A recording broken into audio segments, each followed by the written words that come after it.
Star Trek, the whole world of Star Trek right now is focused on one show and one show only.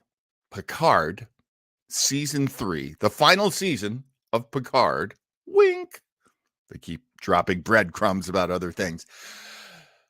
And we've watched it here at Starbase 80, and we're ready to talk about it. So spoilers are coming. Spoilers. If you haven't seen this episode of Picard season 3, it's called Disengage, then you might want to disengage right now and go watch it, and then come right back and watch our show. Will Wheaton, I'm really sorry that I ripped off your prep segment for the Ready Room, but you really are one of the best. So, steal from the best. Anyway, hi, I'm John Weber, and it's time. Oh God, I hope no, it's not this one. This one.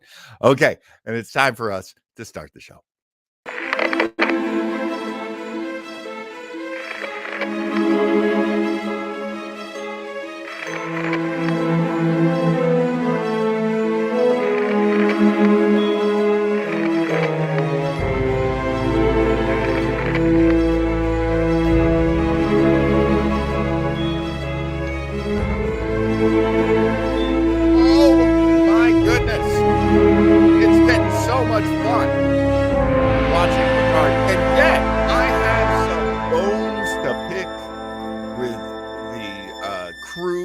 Producers, oh my goodness, and to help me out, as he is every week helping me out, really, the guy who keeps the whole Starbase running since Mr. Flobo is out exploring the universe, and I am just, look at me, unshaven, look at me, look at the bum I am.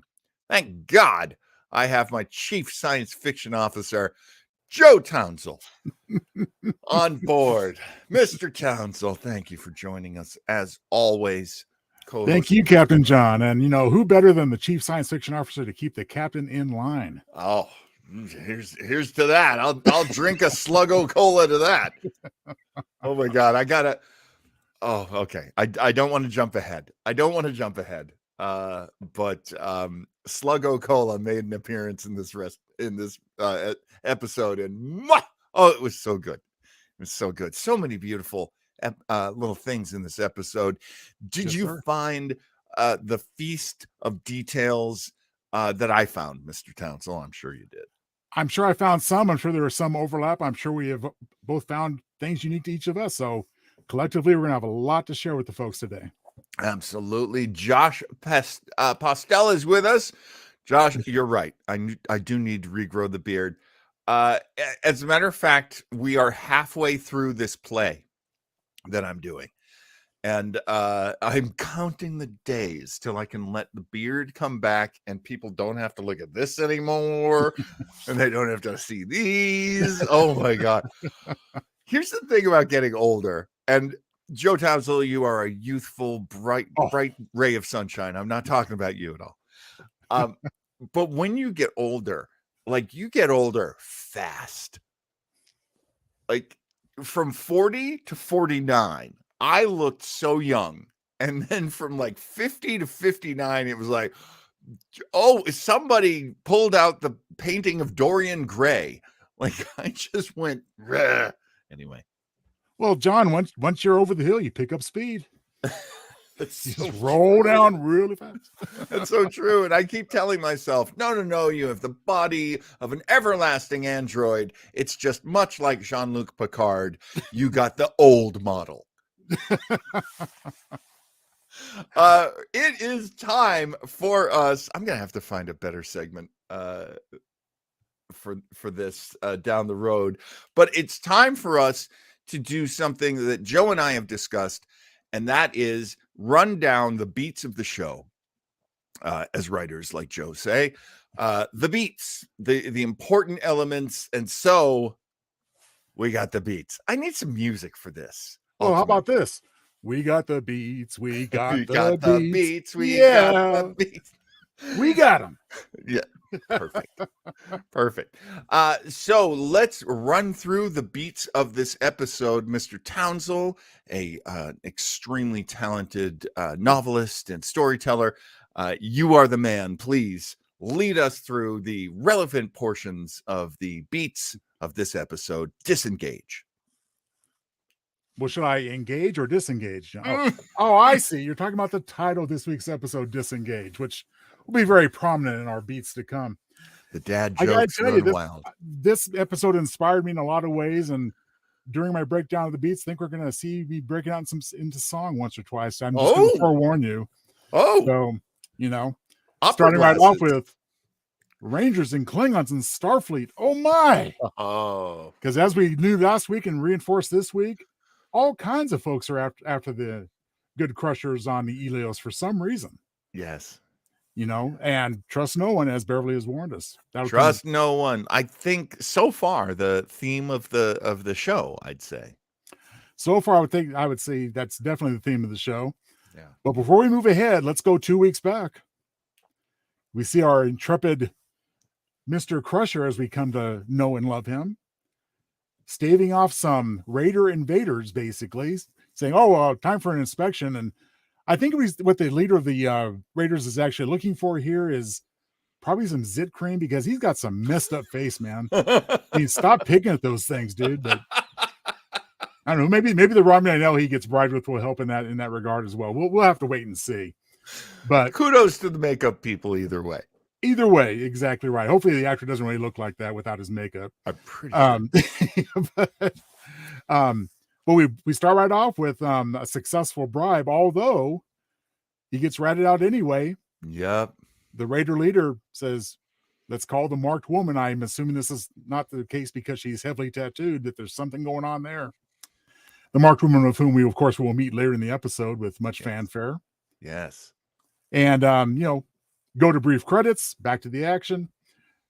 You know what? The Shrike is really a bad ship. It's really something ominous when it makes those V'ger farts. I know. Oh my God. Now, one of my favorite movies is Battle Los Angeles, about the alien invasion of Los Angeles. And they use that noise so heavily. It's an Ultron noise. It's, oh my God, it's what's that scream sound effect that shows up everywhere? It's like the Heinrich scream or something. It's such an overused. Anyway, okay. But it is a badass ship. I do love the Shrike.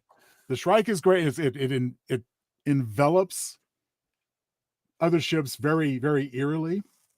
I should point out, although we'll have tidbits toward the end of the show, but I did read somewhere, I should have made a note of the actor's name, or the former child actor's name, the one who played Peter Kirk in the original series, invented the V'ger fart sound, as it turned out. Did he? Yes, indeed. This came up in my research, so I'm sorry about the lack of name, but you'll know who I'm talking about. Yes. Yes. And you know what? When I hear the warnings about trust no one, I have to repeat what will probably be my misguided prediction, but can the conspiracy bugs be far behind? I have to wonder. Come on now. That has to happen. That was like one of the most abandoned storylines in the history of Star Trek. Like, yeah, there are these bugs that gets into people's brains, and they're part of a big conspiracy, and now it's next week. Never mind. Yep. Yeah, never mind. So we shall have to see. But not much time to dwell on that for the time being, because within a few minutes of the episode beginning, the intrepid Savick shuttle gets blown away. Now, of course, we're talking about the shuttle that is named for the Savick, the captain of the original Titan. So that's not a good thing, because they're trying to escape on it, and they were just stuck there on the Ilios. There's Captain John. I kept pressing forward, Captain. I am very happy you did that. Now, Savick, of course, is the no better way of putting it, the hot Vulcan. Yes. She was played by Kirstie Alley in Star Trek II, Robin Curtis thereafter. Robin Curtis thereafter. I used to work with Robin Curtis's brother, Mike. Really? And yeah, he's a super nice guy. And, she's super nice gal. Oh, I That's mean, all and I had. we saw her later on in TNG playing another character in the oh, the name of the 2-part pirate episode escapes me, but she was involved with that. Yes, that's right. That's Yeah. right. Oh, I What's love Joshua have to tell us? Joshua says, yep, one would think that in the 25th century they'd have a better sounding engine than the original VW Beetle. I heard that. I was like, great. The baddies are doing the whole love bug in space thing. A great analogy that didn't occur to me for sure. Josh Postel, by the way, stand-up comedian in New York. If you're out in New York, go to clubs where he's playing. Very funny, man. Very good. Well, in the course of our episode this week, I mean, we're going to be going back and forth between the Metalis planet, very subtly named, and of course the ships that are circling each other in space, half a galaxy away, apparently. Yes. But this whole terrorist attack is being blamed on some bad Romulan, Lurok Toluco. And Ravi's saying, not buying it. No. Some kind of wishy-washy whitewash type of thing going on here. So I said, I need to talk to my colleague over there in Starfleet Intelligence. And so she texts the handler again. The handler basically says, hands off. Yeah. This investigation has been called off. Don't worry your pretty little self about it, Rafi. Stay in your lane. Yeah. Just cease and desist. And she says, yeah, not going to happen. She ignores the order to disengage. Yes. Name of the title. Name of the episode right there. There you go. So there's the relevance of the episode title, of course. And meanwhile, back on the Titan, Seven goes into, I guess, Shaw's playing some kind of 25th century video game, and we're in that room he's in. I don't know what exactly, but she basically says, you know what, dude? You can be the big shot. You can be the big Shaw. Or you can just be like the punk that just let Picard and Riker die. So what's it going to be? I loved that part. So, the hero who saves the heroes. I believe is the phrase. Be the hero that saves the heroes. And I love it. What's an egotistical vanity, vain guy going to do? Well, we'll find out very soon what exactly happens there. But meanwhile, this theme comes to mind from another franchise. Dun dun dun dun dun dun dun. Because we have the Shrike just circling. Yeah. Oh wow! That's so true. It's very shark-like. I didn't even shark-like, circling the prey. Yeah. Let's take a quick trip back to Metalis 125. I forget the number, but is it Prime? I think it's Prime. Oh, you're actually right. Thank you for that, Captain. Yeah, Metalis Prime. And it's time to have a little powwow with the X. We're gonna be talking to Jay, and Jay says, you know what? I put our son first, and you don't. So now's your time to shine. Choose him or choose talking to this Sneed, this very bad Ferengi. He's a Ferengi everyone's afraid of.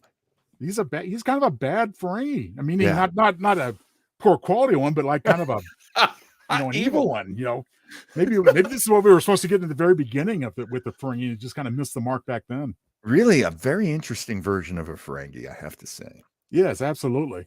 So she makes her choice, and next thing you know, she's talking to good old Sneed there. And I mean, a quick look at his little readout previously.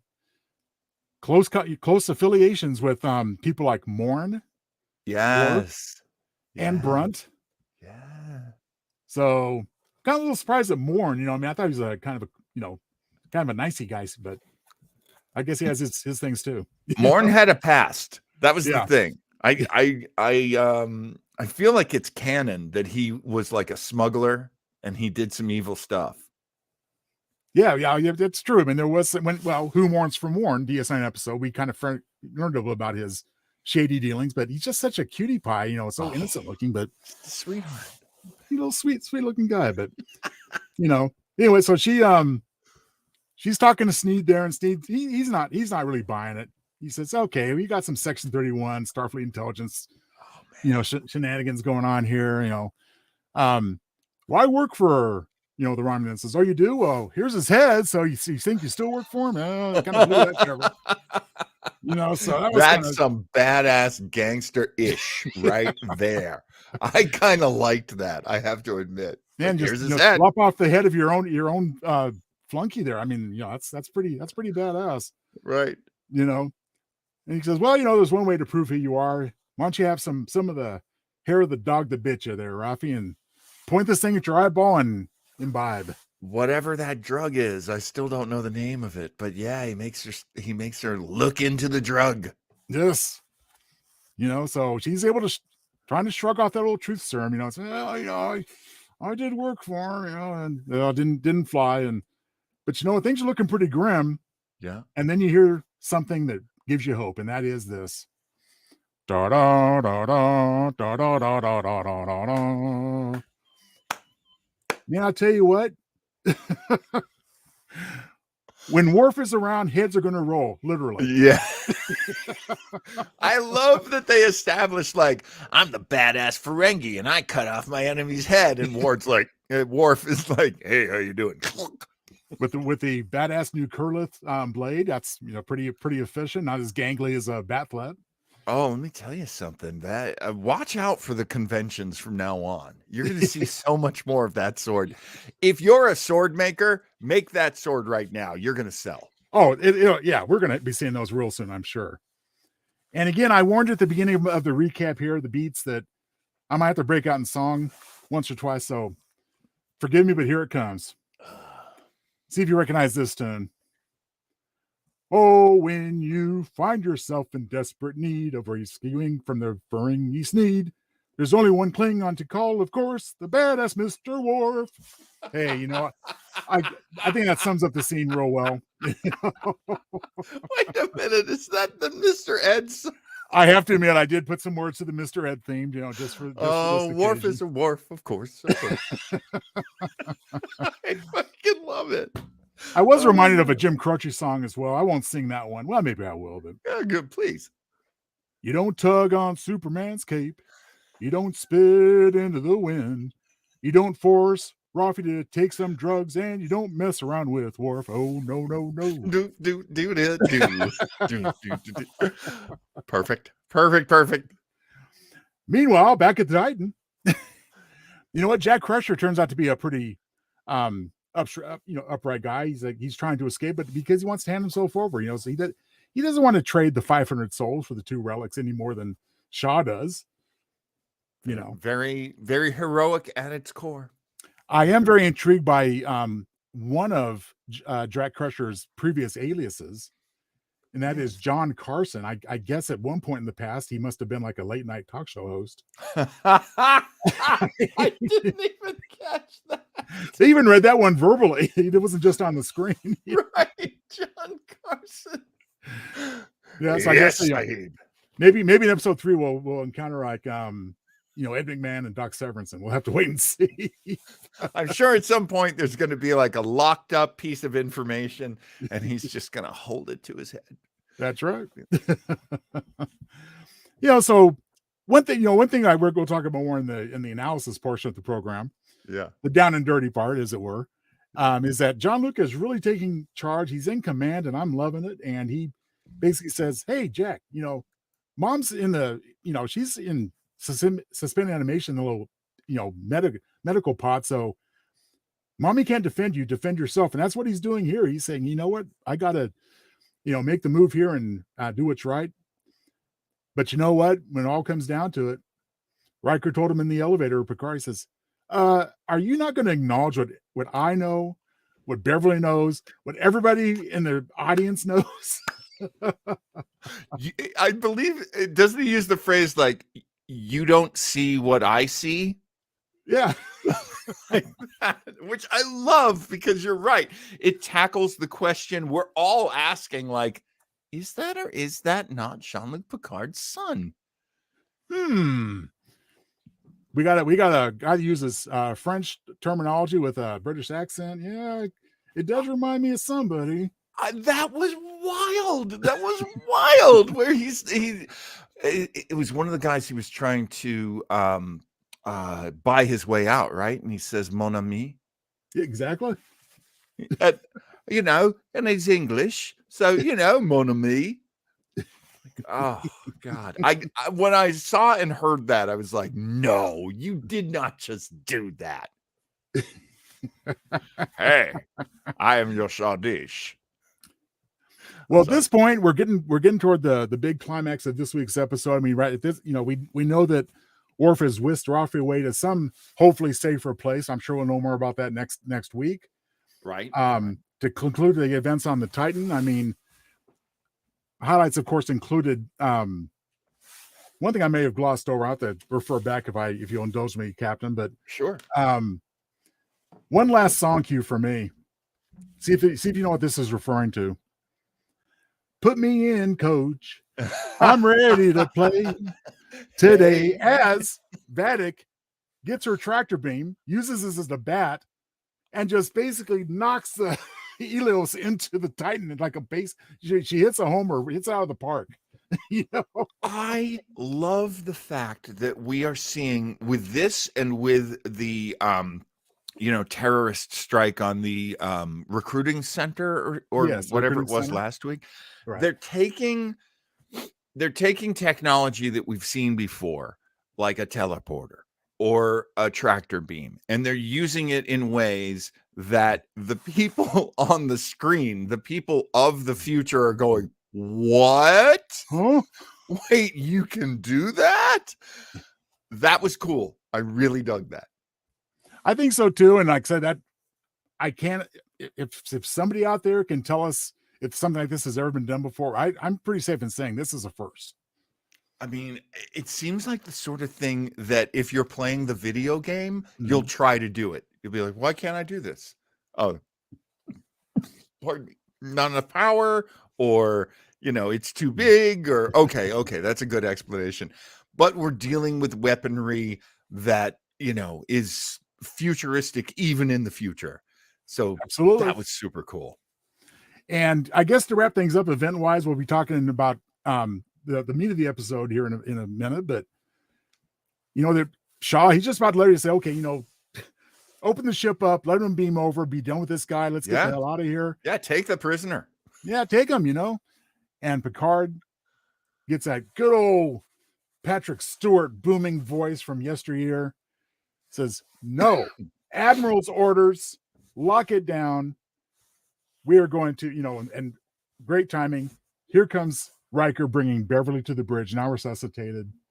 And they just have that. And I've been making light of a lot of things just for fun, but I have to say, this long, knowing look between the two of them at the end here was quite moving. I agree. And finally, John Luke says, we're not letting him go because he's my son.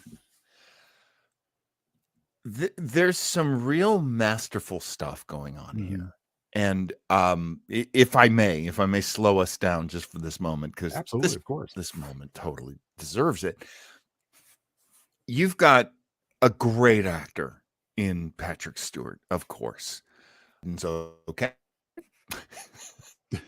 She's not one of the greatest actors who ever lived.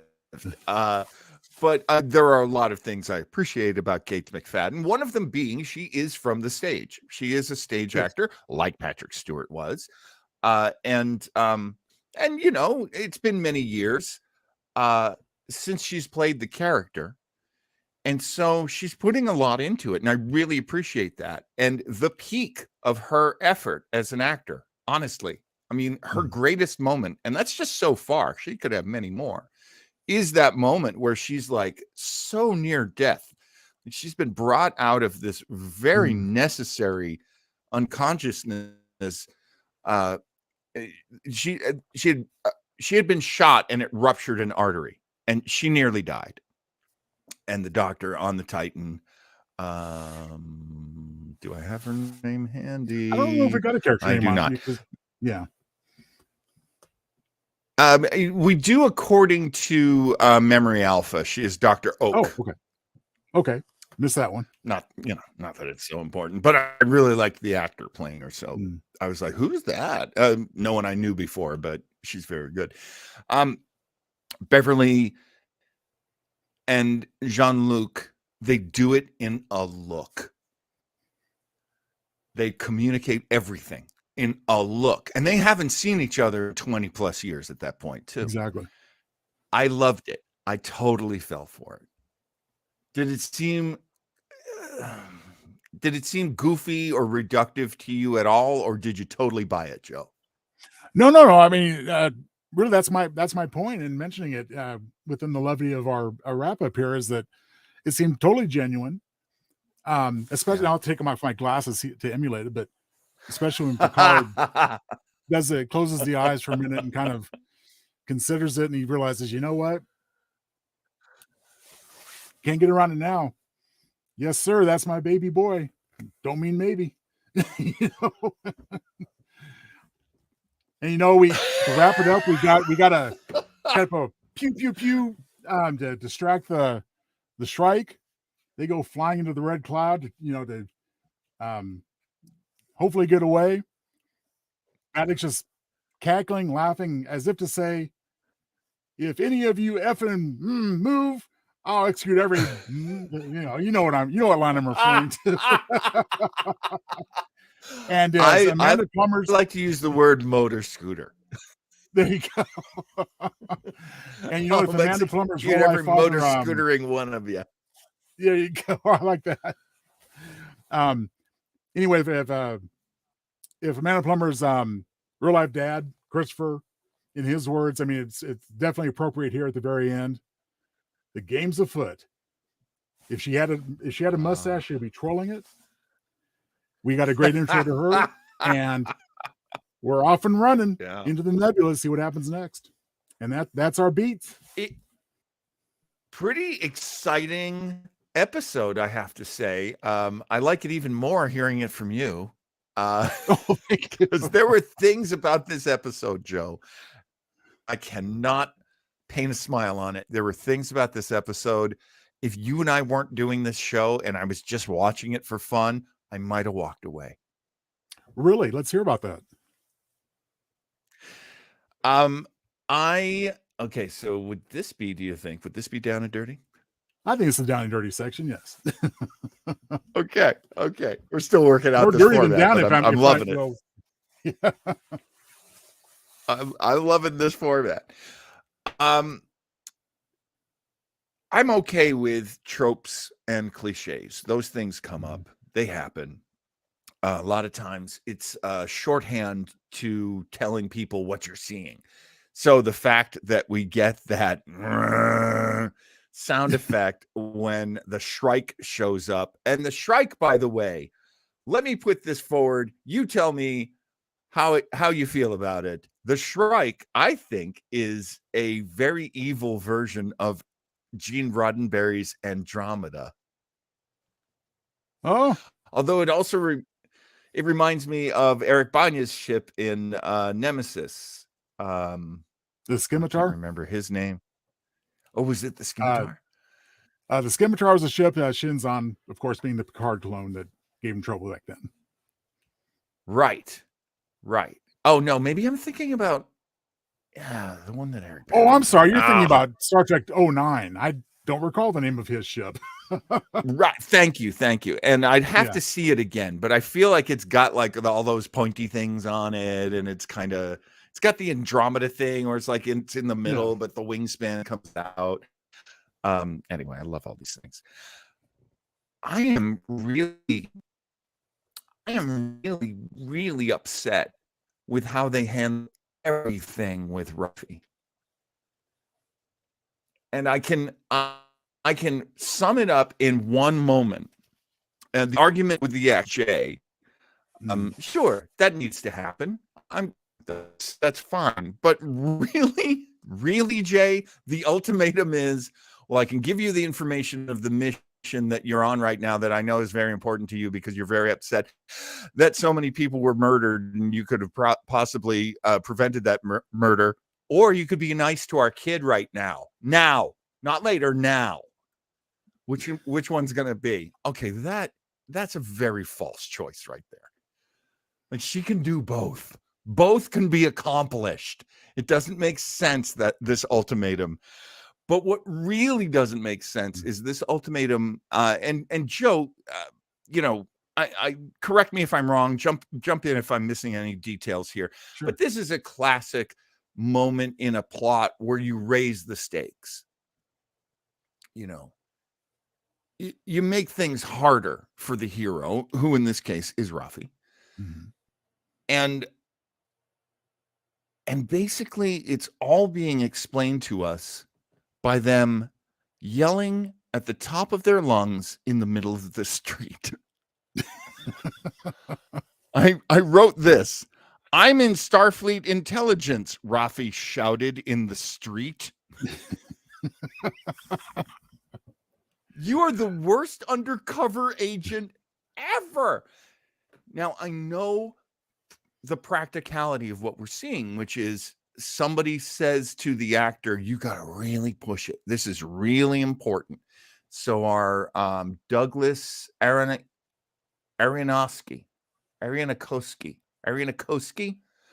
is the director on this one. Okay. Very storied director. He's done so much stuff. Let's see if I can just get a quick. I mean, this is a guy. He directed. Oh my God! Now I'm seeing a lot of producer credits. He has directed episodes for Criminal Flash. Friggin' woo! That was way back there. His first full directing credit was the 2000 movie Hunter Endgame. Oh man, what a piece of garbage that movie. Oh Lord. Anyway, look, they're undercover. At one point, you can actually see there are people in the background, and they turn and look because Rafi's yelling so much. Yelling about being a member of Section 31, basically. She never uses the phrase. It is mindless to do that. That is the stupidest thing I have ever seen. Ever. In the history of stupid things. And it's in a show I'm supposed to like with a character I'm supposed to be rooting for. So stupid. And my theory anyway is they're doing it because they're pushing the information. It's all exposition. Well, do it better. Find another way you could have had this conversation. For F's sake, you people screaming in the streets. Starfleet won't even tell me what's going on in this secret mission. Like screaming it in the streets. Oh, anyway, I'm good. Well, thanks. Okay, here are my responses to both points. The first point, as far as like the ultimatum and the emotional blackmail, I'm totally with you on that. I don't know why it has to be a choice. So, you know what, son? Your mom's doing good things. She's working on something very important right now. A lot of lives could be at stake. But at her first opportunity, she's gonna start making amends. So again, as you say, why not do both? Now, as far as carrying on the street, I have a couple ways of looking at it. Yeah. If I'm walking on the street now, on Earth, current day, 2023, and I hear two people screaming about the CIA, I'm probably not going to pay them a lot of mind. But then again, they're supposed to be in an environment where all this stuff is occurring. That's right. So it's not like just a typical street scene. So I get that too. So it is. I think it's a way to, as you say, push that part of the story forward. And you know what? Honestly, if this brings us to the end of the time on Metallis Prime and just moves Worf and Rafi into the main story, I'll excuse it for that reason. That's a very good point. That's a very good point because it is like the penultimate scene, on Metallis Prime, and you've got a very key scene coming up with Sneed. I do love that name. I got to give it up to the writers for that name. Well done. I love that name. Yeah, I get it. Look, we ran into this in season 2. It's a ride, and all parts of the ride are part of the ride. So the good and the bad take you on this journey. And okay, I get it. And I also get this, having been an actor on sets. I do not blame, pardon me, Michelle Hurd for any of this. A, she didn't write it. And B, when you're an actor and they tell you, you got to make it bigger, you got to make it more important, you do not say no. You never refuse a direction. When they tell you something has to be very important, you make it very important. That's your job. You perform other people's ideas. So I don't blame Michelle Hurd here, even though I think she leans pretty heavily into it. I think she's having a good time because it's, the other thing that's very, ever since Next Generation is, I think I mentioned this last week too. They love soap operas. Oh, yeah. They'll cast people who are from soap operas, and they love that level of high acting. And one of the smartass things, as that I always say, especially in the original series, is the greatest special effect is acting. Yes, indeed. And so she brings that. It's so woe is me. It's so poor girl, that it really chafes me. This is the kind of self-indulgent feeling bad for oneself that I know a fair number of people in the audience identify with it, but it's not us at our best, people. So I would be very happy to be past that. We have discussed in our previous 2 episodes, you and I, Joe, we have discussed that they are trying to complete her journey from drug addict, broken down, pathetic to, heroic. Sorry, too heroic. I could see myself freezing on my oh God. Look at you, Joe. Oh, the signal's so bad. Well, I mean, please go ahead. No, I was going to say, maybe give you a moment to get over some freezing glitches there. But no, you're absolutely right. I mean, I think each episode needs to stand on its own and be judged on its own, reviewed on its own. However, this is the second part of a 10-part story. Good. Yeah, good point. And I do have the feeling that this aspect of the Rafi plot is more or less resolved. With Worf having taken her away from the danger area. We'll see what happens next time. Right. And if Metalis continues to do the great thing as far as storytelling, saying, we're going to give you a taste of how she was at her lowest and how she can now bounce back because she's now stronger than she was than in season 1. Right. Then I think we'll be able to look back on this episode and that particular plot point and say, okay, now we know that's where it was heading, and we can appreciate it. That's what I hope is going to happen. Yeah, I have a feeling you're right about that. I really do.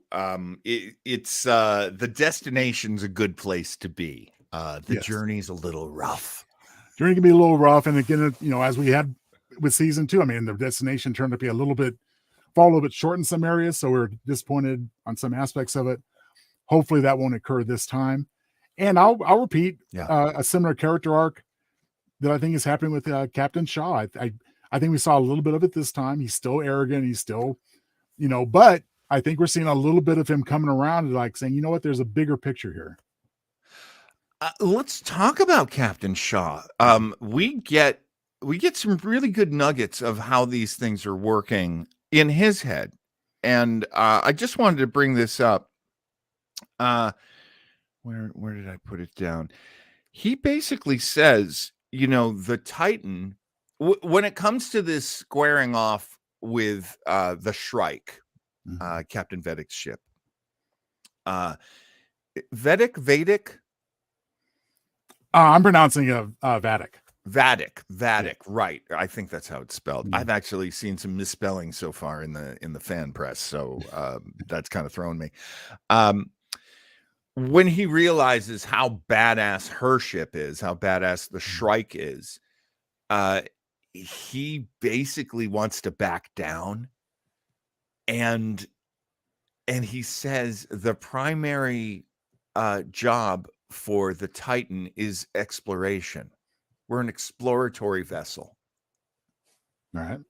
This is not something that ever came up on the Enterprise. I mean, maybe in terms of well, hang on, I'm trying to get my screen to unfreeze. Oh God, it's still frozen. No, but I mean, I know can hear exactly what you, you're though. saying as far as the Enterprise. I mean, occasionally Picard would have to remind an antagonist, possibly, says, you know what? We are a ship of exploration. However, we can defend ourselves, but it wasn't used as an excuse not to engage if necessary. Right. I mean, this is the glass is half full, the glass is half empty. You can say, you can go classic Enterprise, which is like, look, we're not looking for a fight, but if you guys are going to be jackasses about it, we'll fire up the phasers. Like, yeah, that's how that's the Starfleet that we grew up with. But yeah, there's plenty of room, plenty of wiggle room within the job description to do what Captain Shaw's doing and going, this ain't our fight. Not only that, and I love this, he realizes, wait, they want this guy. They want Jack Crusher. Well, let's just give him to them, which is the classic negotiate with terrorists. Well, yeah, and doesn't Riker immediately correct him on that? Yes. Since when does Starfleet do this? Yes, exactly. Exactly. And I believe the answer is we're not in Starfleet space, which is a very interesting point. They are in international waters, if you will. And you know what, John? It just occurs to me, yeah. I could be reaching here. I'll give credit to the writers, even if I'm incorrect. Is it possible that the episode title of Disengage also pertains to Captain Shaw? He seems pretty disengaged. He does. Until Picard at the end utters that magic word, engage. Because as soon as Picard, delivers that thunderous order, Shaw pretty much backs right down. Oh, okay. Didn't know you meant that. Didn't know you. Yeah. Well, and that's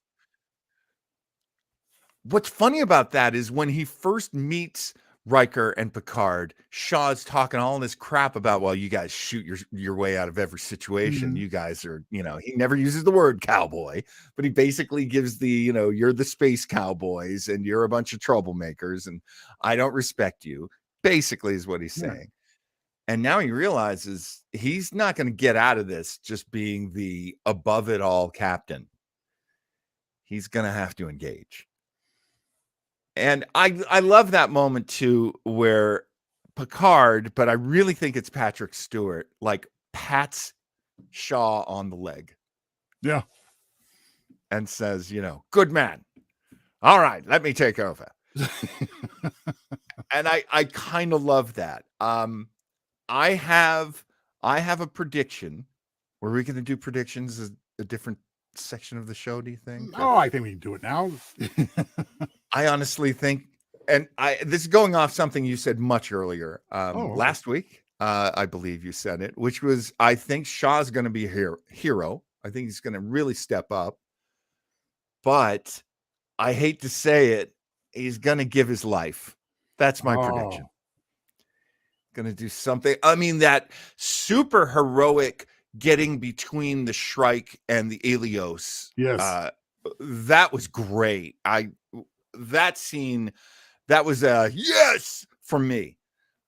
Just like when Worf showed up, just with the Worf, the Klingon music. Oh, yes. I was just, even though I knew it was coming, I just really loved those moments. Big high points for me. And other high points for you during this episode, Mr. Townsel?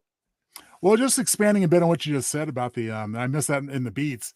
Putting themselves between, in front of harm's way for the Helios. There's basically, I would say 3 civilians on that ship. Picard still being retired and Beverly and her son not being part of Starfleet.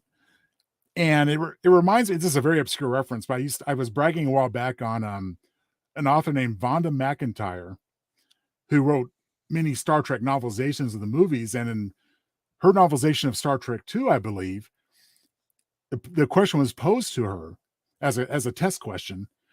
You are a highly trained Starfleet officer, and you have like this low life civilian, and one of you has to die. And she said, well, obviously it's going to be me, because it is the job and the duty of Starfleet to protect its civilians, regardless of their status, regardless of their worthiness to society.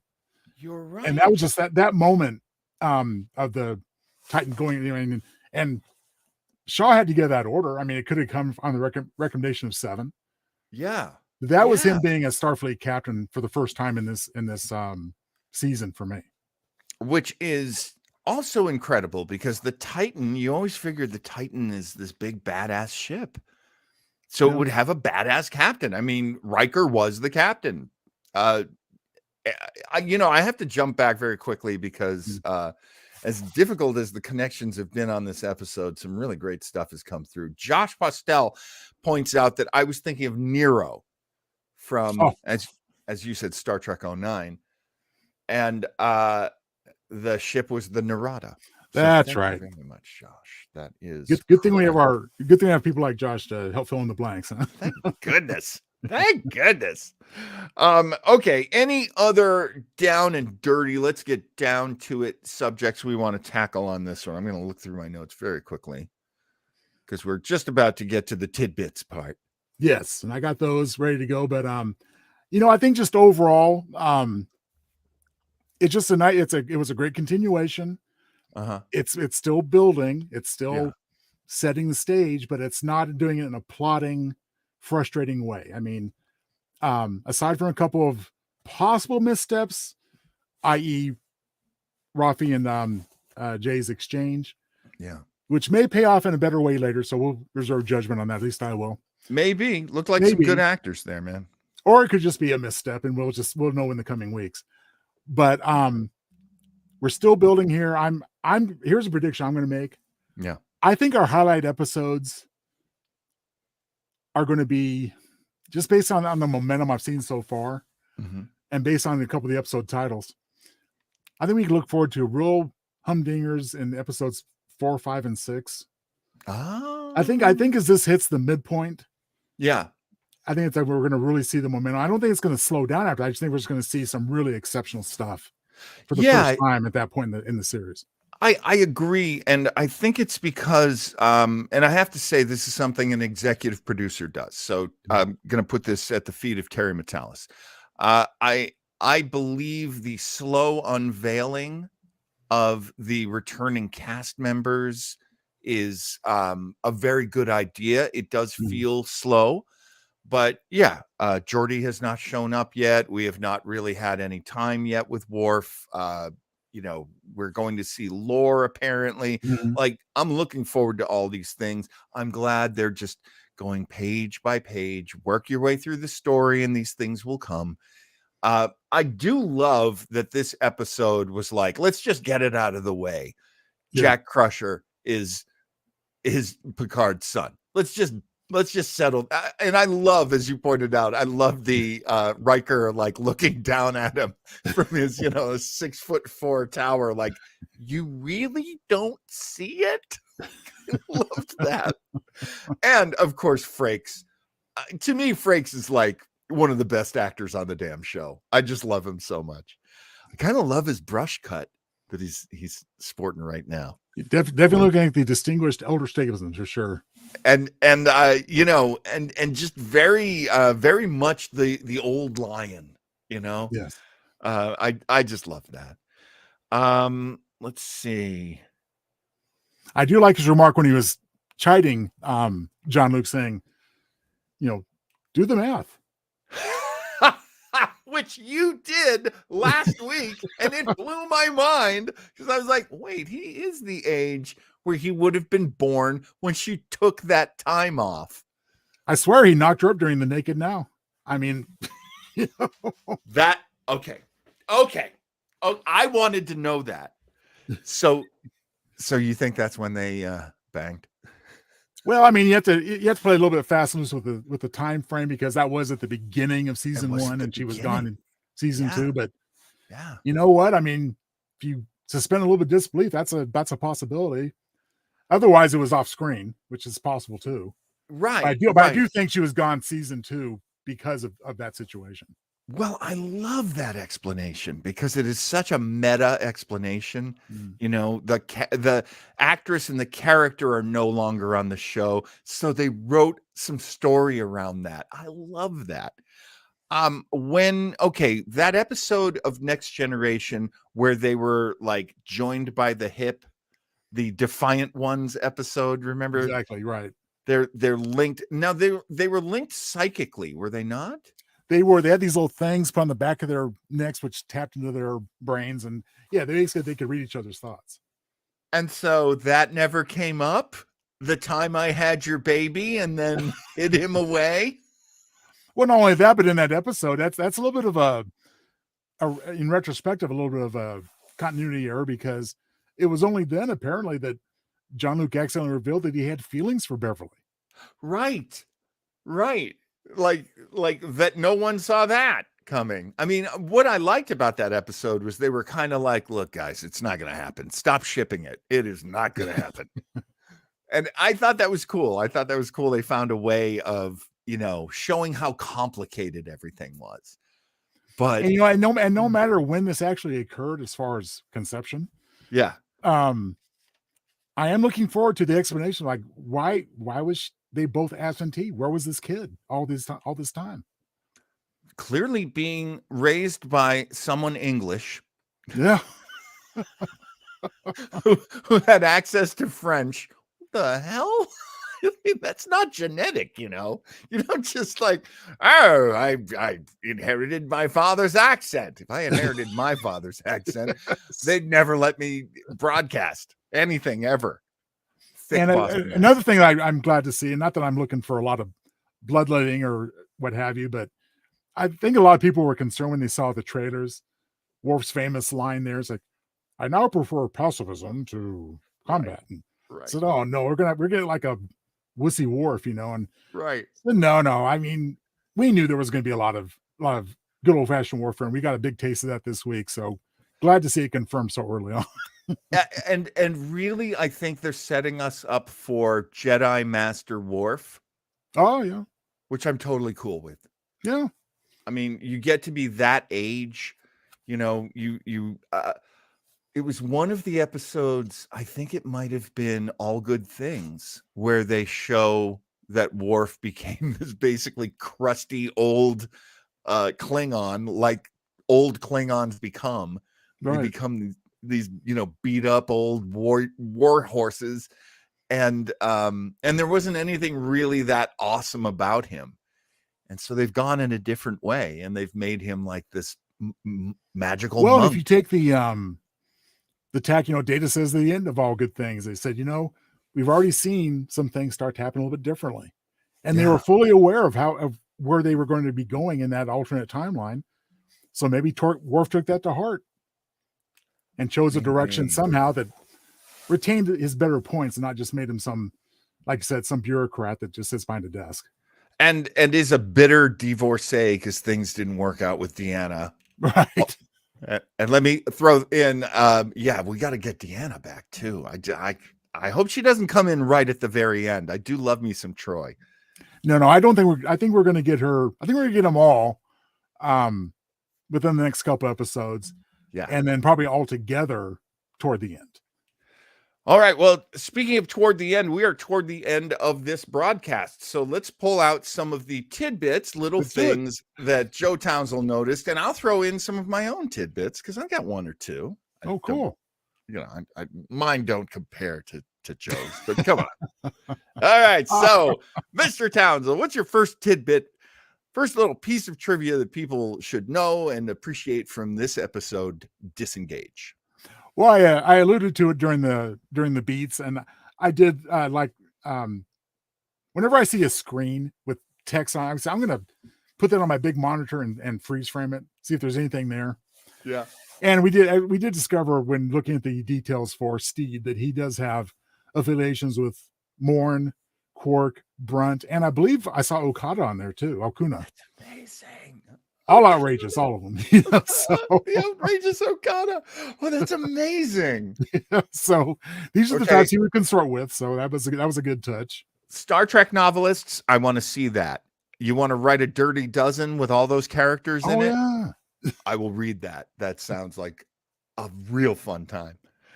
The bulk of my tidbits this week are going to, I made a promise to John and myself last week that I would take a closer look at the end credits. Yeah. I believe they're the same end credits. I don't think they threw anything new in there as far as visuals. Yeah. So the things I gleamed onto, the musical staff you see at one point are the notes for Pop Goes the Weasel, which of course Data whistled famously in Encounter at Farpoint. That's so funny. Another slide shows us that the holodeck is booting up and the safety protocols are off. This has got to be an allusion to Moriarty coming. Oh! I'm squeeing. I am squeeing hard for that. There are 2 references this week to some kind of psych evaluation and performance eval for Captain Shaw. Vadic makes mention of it, and he kind of gets uncomfortable for a moment, saying, "Oh, what does she know?" Oh, wow, that's right. And we do see a readout for it in the end credits on one of the displays. Oh, no, that's great. Oh, I love getting deeper into Shaw. That is great. So something's going on there in his past as a commander, as a person, or both. And finally, the thing I just have to wonder about is that DNA strand. Mm-hmm. At the end, what does that refer to? Is that a reference to lore? Is that a reference to Jean-Luc Jr.? Now, here's the thing. I made a lot of assumptions about Jean-Luc Jr. / Jack Crusher. Yes. And one of the references that sort of rang in my head was when he says, "I had no father." Mm-hmm. So, I mean, that tells us 2 things. It tells us there was an absent father. Right. But when I heard that, I thought, so is he a clone? We've done this before with Picard. Picard has had 2 clones before. So that would be terrible if they did it a 3rd time. But a lot of times I'm kind of thinking that, like, because we don't know that Bev was pregnant. Right. We don't know that she carried a child. Now, I know they're telling us that she was still of childbearing age at the time, and I believe that. I mean, if you tell me that, I believe it. I'm not here to argue about Gates McFadden's age or fertility. Not for me to say anything there. Hey, incels, follow my lead on this. We've got nothing to say about that. But the issue of her being possibly pregnant and not showing. I mean, Naked Now was the 2nd episode or the 3rd episode? It was like the very first regular episode after the premiere. Oh my God. The first regular episode of Star Trek Next Generation. And that just can't be when it happened. She would have been showing at some point. Unless she pulled put him in a transporter. Like the Dr. Mbenga. I mean, is that pot? No. No, I think conception must have, assuming that this is Jean-Luc's son. Yeah.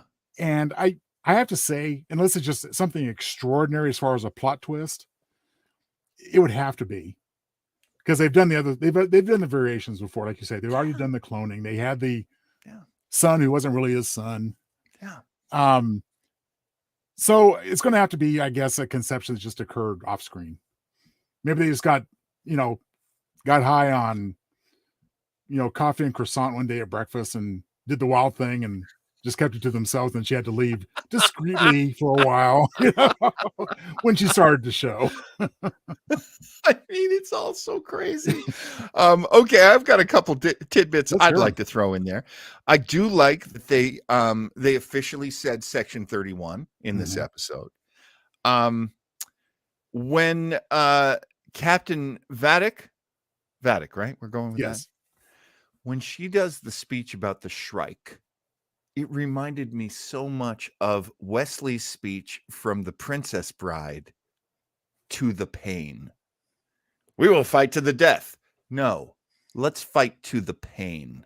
Ah. And then that slow explanation of how piece by piece you will be destroyed and people will moan and cry when they look at how horrible you are because I've dismantled you. I've taken you apart piece by piece. I just loved that. And of course, Amanda Plummer. Wow. Oh, get that woman an Emmy, for heaven's sake. Do it now. I always like pointing out the supporting actors. And I did not love the guy playing Jay, Rafi's ex-husband, or as I like to call him, Canada's Idris Elba. And he went big. He went big. So again, I don't blame Michelle Hurd for all of that either, because it was a very big. Honestly, I was going like, is this street theater? This is so big. This is so bad. It looks like there's no director on this.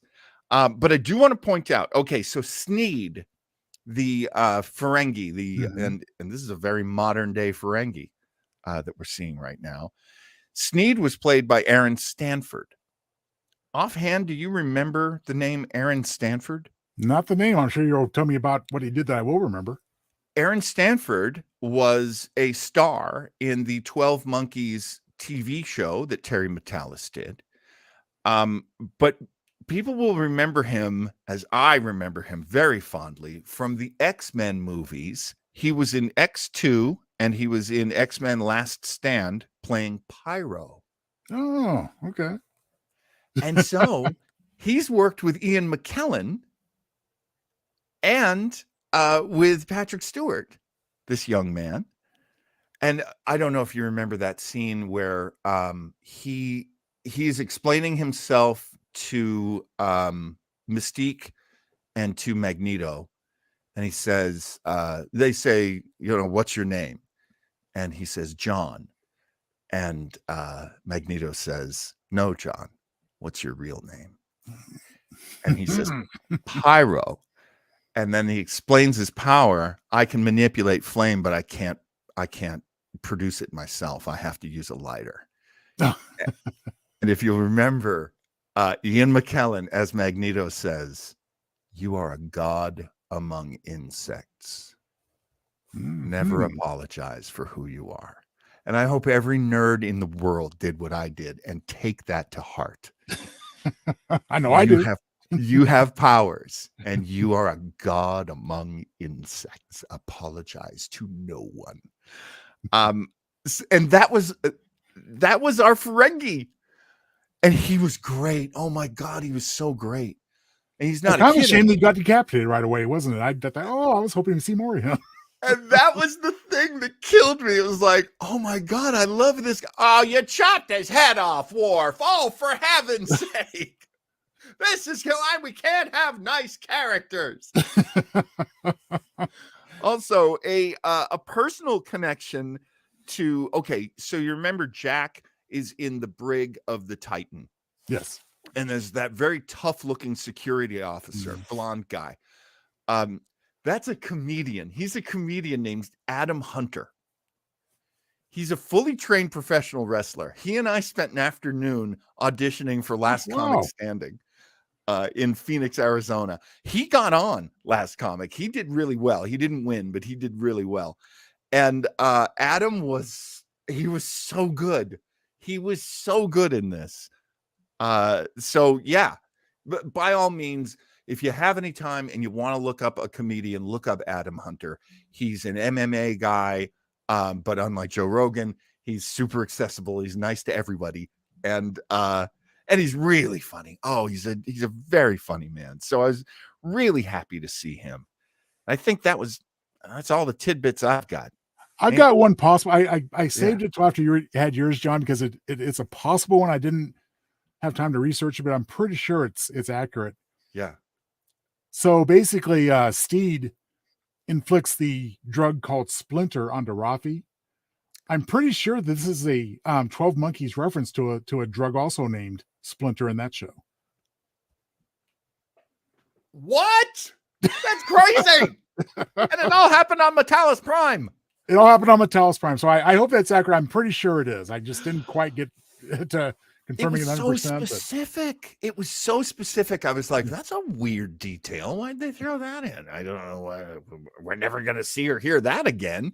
It could have easily been a callback, especially since the guy playing Sneed was one of the stars of 12 Monkeys. So, I love it. I'm sure there's a lot that we didn't notice, but of course we always reserve the right to retroactively refer to tidbits even after they've occurred. But absolutely, I think we got the best ones anyway. It's our Starbase. We can make any kind of rules like that we want to make us look like $1 million, to make you look like $1 million for watching this and spending time with us. And I think that should be it, Mr. Townsel. We can get out of here at 1 hour and 6. You know what? That's a nice time frame. And I got to tell you, I mean, just my concluding comment on episode 2, Disengage. You know, I don't want to keep comparing to previous seasons. But it's inevitable. Right. Episode 2 of season 2. Yeah. It was already bogging down. It was already screeching to a halt. Yeah. Okay. When's something going to happen? Well, that certainly wasn't the case with this episode 2 of season 3. I think we're going to continue to build momentum, and I think everything's going to pay off in a great way. I agree. I think there's a lot going on here that in the big picture is going to come out looking great, being a great show. Right. Our signal is getting all kinds. All right, with me, Captain. I was going to give you the next week's episode title. Yes, Mr. Townsel. Next week, can mean a lot, can mean a little. The end is the beginning. Oh no, that's not. Hold on, I'm messing up. 17 seconds. That's intriguing. Episode title next week. No idea where you're getting titles from. Oh, interesting. Oh, that's got to refer to what's happening in the nebula for element 2. Could mean anything. So we'll have to wait and see what the significance is there. But I do think that our episode this week of Disengage ended up having a double meaning for both Rafi and for Shaw. Yes. And I love this kind of thinking. I love this deep 3-dimensional chess in the classic tradition of great storytelling. Big fan. Mr. Townsel, JoeTownsel.com. Yes, sir. You got to go over, check out Mr. Townsel. And hey, would you be with us next week? Would you do that? 2 p.m. Please. On the West Coast, 5 p.m. on the East Coast. We'd love to see and hear from you. And I think that's it. You got definitely visit JoeTownsel.com. Mr. Townsel, anything you want to say to the folks? Just see you next time. PICARDEST, episode 3.